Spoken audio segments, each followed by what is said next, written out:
இனங்களுக்கிடையான முரண்பாடு, ஏற்கனவே பல முரண்பாடுகள் உங்களுக்கு தெரியும். கடந்த முறை எங்களுடைய மட்டக்களப்பு மாவட்டத்திலே ஒரு விடயம் நடைபெற்று எங்களுடைய எல்லா மக்களும் திரண்டிருந்ததன் காரணமாக அந்த அது பிள்ளையாரடி அந்த ஏரியா அது நிறுத்தப்பட்டு இன்று மாணிக்கமடுவிலே இவ்வாறான ஒரு பிரச்சனை இடம்பெற்றிருக்கின்றது. அதே போன்று நேற்றிரவு ஒரு அசம்பாவிதம் செல்வநகரிலே அசம்பாவிதம் இடம்பெற்றிருக்கின்றது. இவ்வாறான அசம்பாவிதங்கள் கண்டிக்கப்பட வேண்டிய ஒரு விடயம்.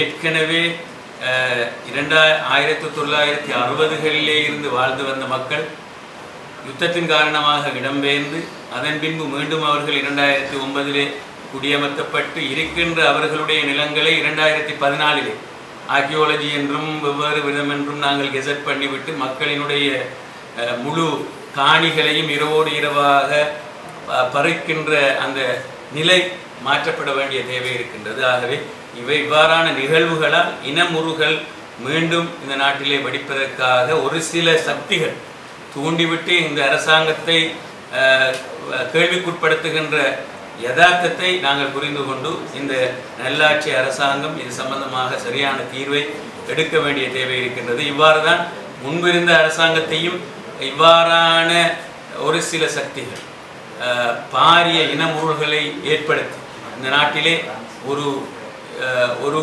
யுத்தம் முடிந்ததன் பின்பும் கூட சமாதானம் என்று நினைவிருக்கின்ற எல்லோருமாக சமாதானத்தை சுவாசிக்க முடியும் என்றிருந்த வேளையிலே பாரிய இனமுறுகளை ஏற்படுத்திய வரலாறு எங்களுக்கு தெரியும். அதே போன்று நல்லாட்சி என்ற அந்த அரசாங்கம் நாங்கள் வந்து அதன் பின்பும் இன்று அவ்வாறான இனமுறுகளை ஏற்படுத்துகின்ற இதே சக்திகள் இன்று வெளிக்கிட்டிருக்கின்றன. அதை உடனடியாக அடக்க வேண்டிய தேவை அரசாங்கத்துக்கு